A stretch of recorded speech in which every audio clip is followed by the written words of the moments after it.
খিরাটি আদর্শ sporting club কর্তৃক আয়োজিত মরহুম ব্রিগেডিয়ার জেনারেল অফরতা হান্নান শাহ স্মৃতি ফুটবল টুর্নামেন্টে বিভিন্ন রাজনৈতিক দল থেকে আগত এবং বিভিন্ন সামাজিক প্রতিষ্ঠান এবং আমাদের অত্র এলাকার বিভিন্ন গণ্যমান্য ব্যক্তিবর্গ, আমার সামনে এখানে অসংখ্য হাজার হাজার দর্শকবৃন্দ, সবাইকে আসসালামু আলাইকুম ওয়া রাহমাতুল্লাহি ওয়া বারাকাতুহু।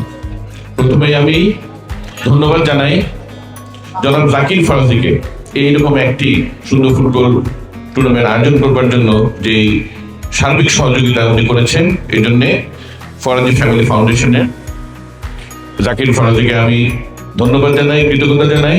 তাদের অক্লান্ত পরিশ্রমে এত সুন্দর একটি ফুটবল খেলা অনুষ্ঠিত হতে যাচ্ছে, যেখানে খেলোয়াড়বৃন্দের প্রতি আমার বিনীত অনুরোধ থাকবে আপনাদের দৃষ্টিনন্দন খেলা দিয়ে আমাদের এখানে দর্শকদেরকে আপনারা বিমোহিত করবেন এবং আমরা সকলেই অপেক্ষা করছি একটি সুন্দর একটি পরিবেশে এই খেলাটা হবে, যেখানে ক্রীড়াসুলভ আচরণের মাধ্যমে আমাদের তরুণ সমাজ মাদক বিমুখ হয়ে সুন্দর একটি জীবন গড়ে তোলার জন্য এগিয়ে যাবে। সবাইকে ধন্যবাদ। আসসালামু আলাইকুম।